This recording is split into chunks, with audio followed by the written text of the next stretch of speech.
Hello दोस्तों, कैसे आप सब। आई होप आप सब अच्छे होंगे। स्वागत है आपका आज की कहानी में। कहानी की शुरुआत में हम टीना नाम की लड़की को देखते हैं जो खेतों के बीचों बीच किसी के साथ इंटीमेट हो रही थी।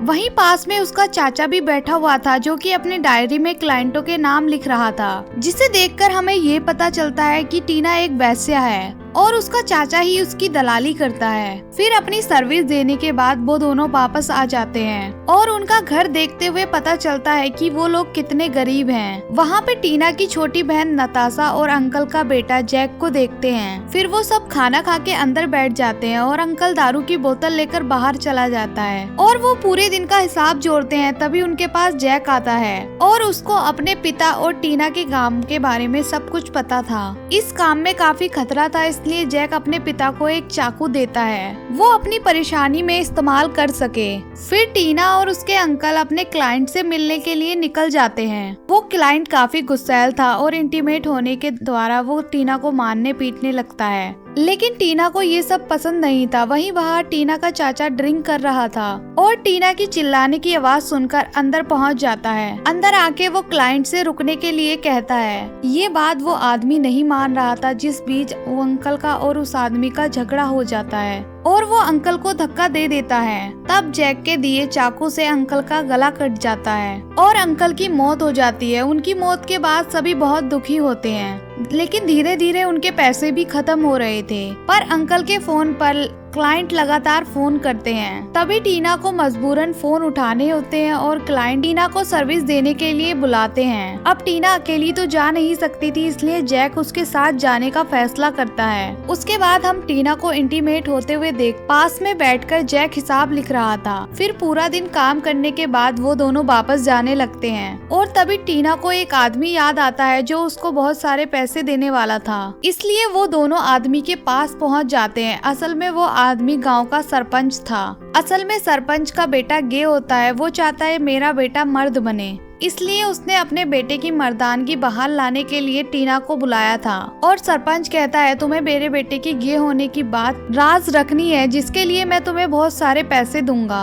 उसके बाद टीना उसको एक कमरे में लेकर आ जाती है, लेकिन यहाँ पे टीना के साथ इंटीमेट होने के लिए मना कर देता है। इसके बाद वो दोनों एक प्लान बनाते हैं और टीना जोर जोर से आवाजें निकालने लगती है, जिससे सरपंच को लगता है कि उसका बेटा मर्द बन गया है। उसके बाद वो दोनों पैसे लेकर घर आ जाते हैं। फिर धीरे धीरे सर्विस देने वाली बात टीना की पूरे गांव में पता चल जाती है, इसलिए गांव के बहुत सारे लोग टीना के साथ इंटीमेट होने के लिए आते हैं। अब उनके पास अच्छे पैसे भी आने लगे थे। फिर एक सैम नाम के पुलिस ऑफिसर को इस काम के बारे में पता चल जाता है, इसलिए वो जैक के पास आकर अपना कमीशन फिक्स कर देता है और साथ ही सैम टीना के साथ इंटीमेट भी होता है। सैम जैक से अपने दोस्त के साथ इंटीमेट होने के लिए कहता है और मजबूरी में जैक को ऐसा करना पड़ता है। फिर इसी तरह कई महीने बीत जाते हैं। जैक भी गांव की औरतों को सर्विस देने लगा था। फिर एक दिन जैक और टीना अपने घर जा रहे थे तो वहाँ पे पुलिस ऑफिसर मिलता है और उनसे अपना कमीशन लेकर वहाँ से चला जाता है। उसके बाद हम देखते हैं कि टीना की हालत काफी खराब हो जाती है,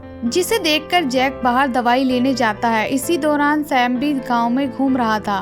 सैम की नजर एक लड़की पे पड़ती है और सैम को वो बहुत पसंद आती है, इसलिए वो उस लड़की का पीछा करने लगता है और पीछे करते करते उसके घर तक पहुंच जाता है। फिर दूसरी तरफ हम गे कांस्टेबल को देखते हैं जो कि बहुत नशे में था। तभी जैक उसे इंटीमेट होने का बहाना देकर साइड में ले जाता है और उसके सारे पैसे निकाल लेता है, साथ ही उसकी महंगी घड़ी भी। उसके बाद कांस्टेबल से चुराए हुए पैसों की टीना के लिए दवाई ले जाता है। फिर दवाई खाने के बाद टीना काफी ठीक हो जाती है, लेकिन हम देखते हैं जैक ने कांस्टेबल की घड़ी नहीं बेची है, वो उसने अपने हाथ में ही पहन रखी थी और इसलिए सैम उसके हाथ में ये घड़ी देख लेता है और चोरी का इंजाम लगा के उसे लॉकर में बंद कर देता है। जैक उस लड़की को देखता है जिसका पीछा सैम कर रहा था। इसका मतलब सैम ने उस लड़की को किडनैप कर लिया था, लेकिन उसने अभी तक हाथ भी नहीं लगाया क्योंकि वो उस लड़की की मर्जी से ही इंटीमेट होना चाहता था।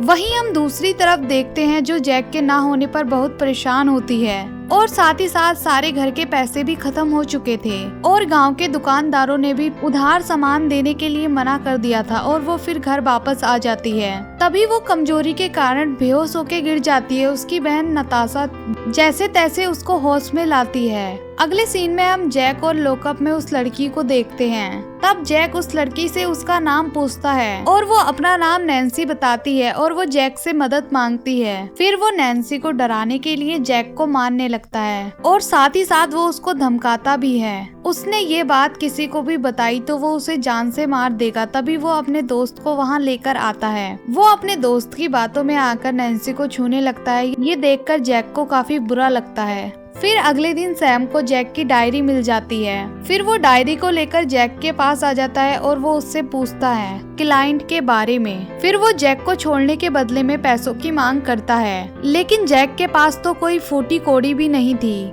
जिसे सुन के सैम पैसे कमाने का नया तरीका निकालता है। फिर वो जैक की डायरी से एक क्लाइंट को कॉल करता है और उसको वहाँ बुलाता है। फिर वो क्लाइंट नैन्सी को देखकर काफी खुश हो जाता है, इसलिए वो नैन्सी को मजे देने को कहता है और नैन्सी जोर जोर से चिल्लाने लगती है। तब उसकी आवाज सुनकर सैम वहाँ आ जाता है। वो उस आदमी को वहाँ से भगा देता है, जिसे देखकर जैक को समझ आ जाता है। इसलिए वो सैम से कहता है ये काम मैं और टीना कर सकते हैं, लेकिन यहाँ पे टीना को तुम्हें लाना होगा। जिसे सुन के सैम टीना को लेने टीना के घर पहुँच जाता है। टीना को लाकर लॉकर में बंद कर देता है, लेकिन टीना को यहाँ पे आके कुछ समझ नहीं आता ये सब क्या हो रहा है। तब जैक उसे समझाने लगता है तुम्हें नैन्सी को सैम के साथ इंटीमेट होने के लिए मनाना पड़ेगा और ऐसा करने के बाद वो हमें आजाद कर देगा। ये सुनने के बाद नैन्सी को टीना अच्छे से नहलाती है और अच्छे से तैयार करती है और उसके बाद सैम नैन्सी को रूम में लेके जाता है और नैन्सी को मनाने लगता है कि उसकी मर्जी से ही हम इंटीमेट हों। लेकिन नैन्सी ऐसा करने से मना कर देती है और वो गुस्से में आकर